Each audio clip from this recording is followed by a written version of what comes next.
Mesdames et messieurs, bienvenue dans cette édition de 19h de Niata TV.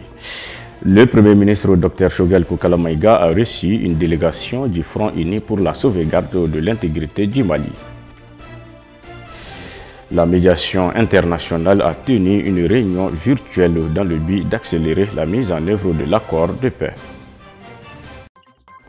Au Soudan, la rue maintient la pression malgré l'accord entre Hamdok Abdallah et la junte.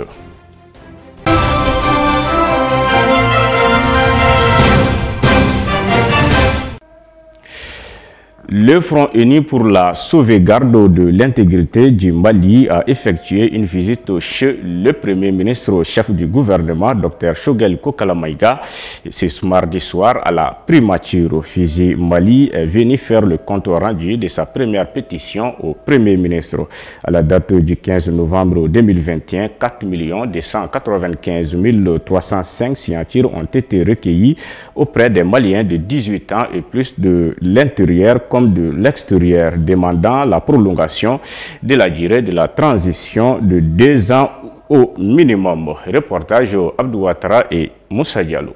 C'est dans l'une des salles d'audience de la primature que le Premier ministre Dr Choguel Kokala Maïga a reçu la délégation de Fizi Mali. Cette plateforme soutient les autorités pour une transition réussie afin de lancer les bases d'un Mali nouveau. Fizi Mali est une plateforme qui regroupe de la société civile, les organisations de la société civile, les partis politiques, les ONG, les associations et les personnes physiques.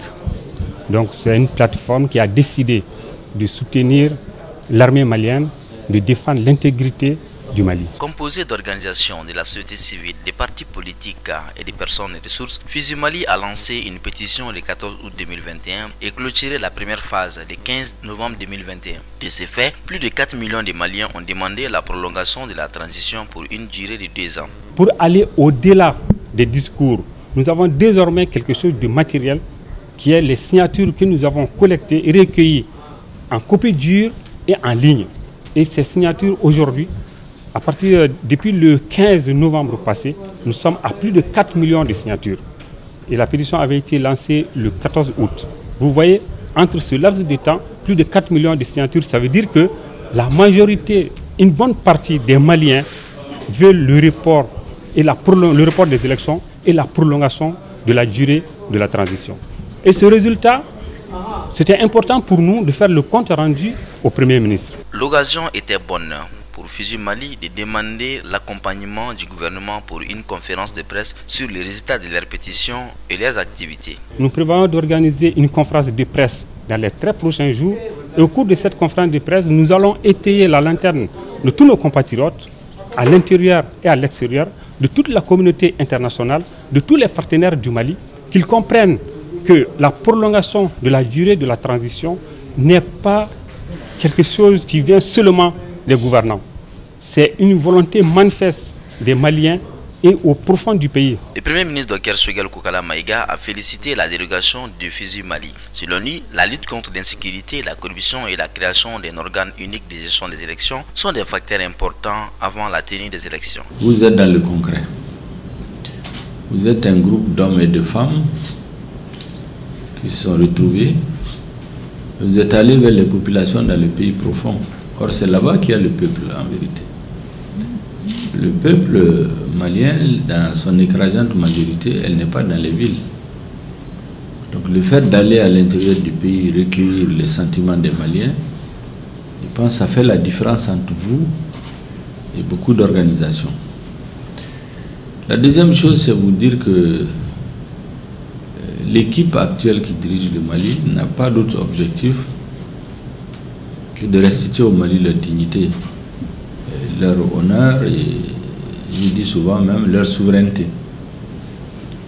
Nous ne sommes contre personne, mais aujourd'hui nous expliquons à certains de nos partenaires que si nous ne faisons pas attention, si on se précipite pour finir les élections sans faire les réformes, sans aller loin dans la lutte contre la corruption, sans installer un organe indépendant d'organisation des élections, Nous pouvons les faire, mais aujourd'hui, c'est le candidat du gouvernement qui va sur le territoire, sur tout le territoire, parce qu'il y a beaucoup qui disent d'aller aux élections. En réalité, ils ne se sont jamais présentés aux élections présidentielles. Le résultat de la pétition sera transmis aux autorités de la transition, aux Assises nationales de la refondation, à la CEDEAO, à l'Union africaine, à l'Union européenne et aux Nations unies d'ici le 15 décembre 2021.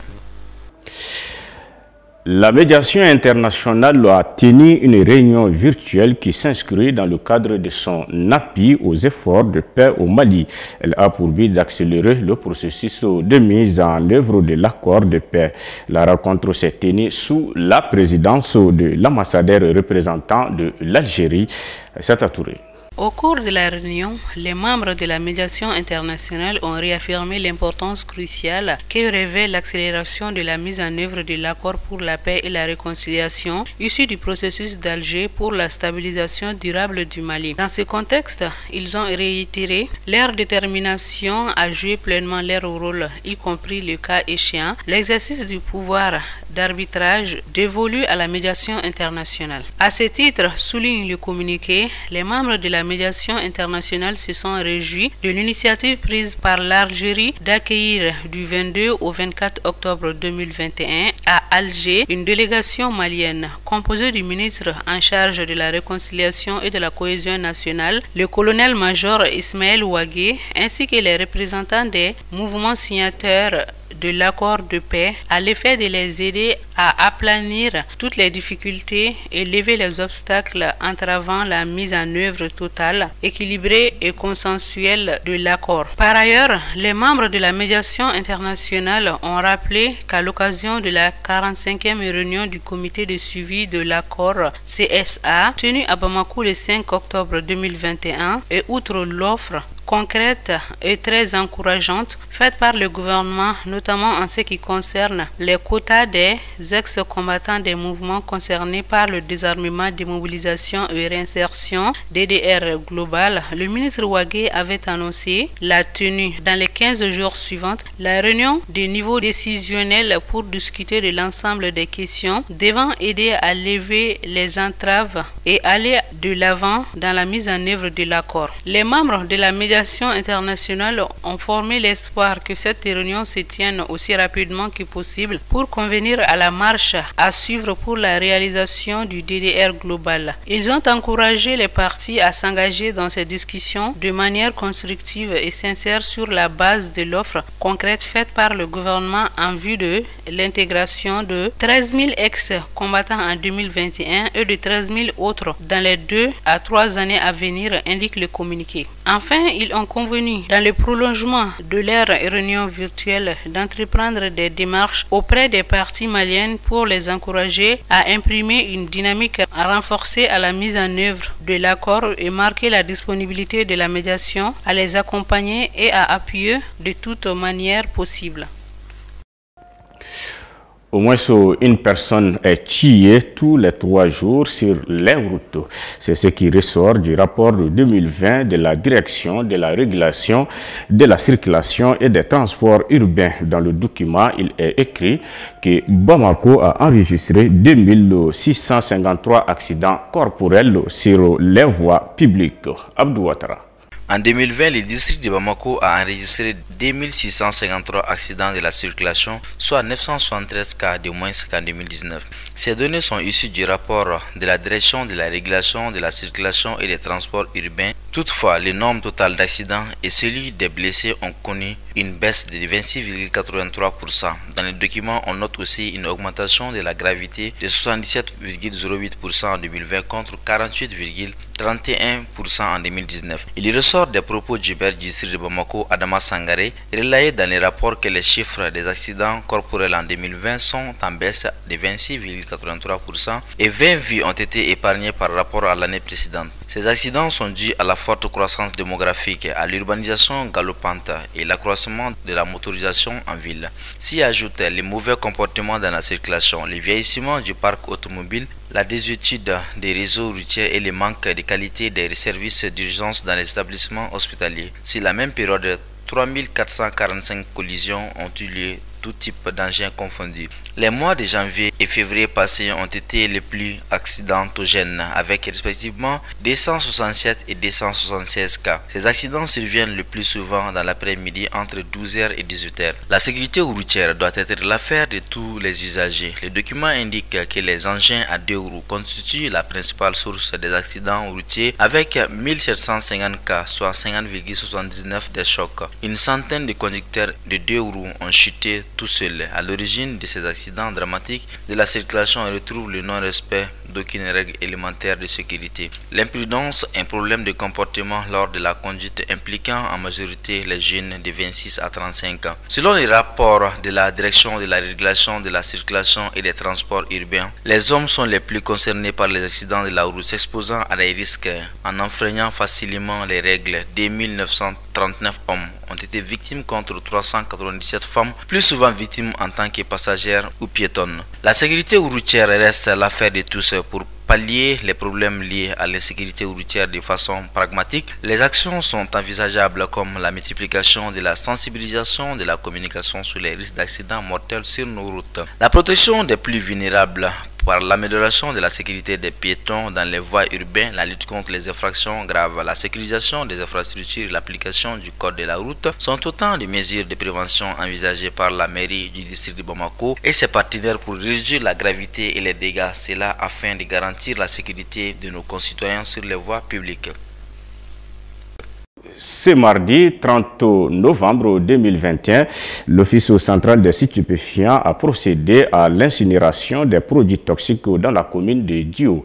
Cercle de Kati, les produits incinérés étaient composés de cocaïne, de cannabis, des comprimés de tramadol et autres stupéfiants. 297 cartons de produits pharmaceutiques contrefaits ont aussi été incinérés. Au total, cette opération a concerné plus de 900 kg de produits d'une valeur de plus de 5 milliards de francs CFA. Amadou Niamele nous donne plus de détails. La cérémonie d'incinération a illustré la présence du directeur de l'Office central des stupéfiants, colonel Zéni Keita, du substitut au procureur de la République près la commune 6 du district de Bamako, Ibrahim Sissoko, du premier adjoint au maire de la commune de Diogara, Sidi Diallo et d'autres personnalités. C'est sous une forte escorte que les produits saisis ont été acheminés dans la commune rurale de Dio, cercle de Kati, région de Koulikoro, pour être incinérés. Arrivés sur le lieu situé à une vingtaine de kilomètres de Bamako, ces produits toxiques ont été déchargés de véhicules et c'est un petit espace aménagé au flanc de la colline de Dio qui a servi de cadre pour l'incinération au vu eux aussi de tout le monde. Au cours de cette cérémonie d'incinération, le directeur général de l'Office central des stupéfiants, colonel Zéni Keita, a accordé une interview à la presse dans laquelle il donne le sens de cette opération. Selon lui, l'article 116 de la loi 01-078 du 18 juillet 2001, modifié portant sur le contrôle des drogues et précurseurs, prévoit que la destruction des produits stupéfiants saisis se fasse en présence des représentants de l'autorité judiciaire et des membres de la commission de destruction. Pour lui, c'est en référence à cet article et de l'arrêté numéro 2021-0643 MSPC-SG du 5 mars 2021 que l'OCS procède à l'incinération des drogues saisies entre novembre 2020 et novembre 2021 par les unités de la police nationale et de la gendarmerie nationale. Au-delà du fondement légal, la destruction des produits stupéfiants a pour but de minimiser les risques de recyclage, mais surtout de sensibiliser la population sur l'ampleur du trafic et de la consommation de ces produits dans notre pays. La cérémonie de destruction a un but pédagogique qui consiste à impliquer les populations à travers les organisations de la société civile à la lutte contre le trafic de drogue en suscitant un éveil de conscience chez elles, a-t-il dit. Selon le directeur de l'Office central des stupéfiants, colonel Zéni Keita, les produits incinérés sont 38,649 kg de cocaïne, 1,54 kg de méthamphétamine, méthamphétamine, 32 doses de off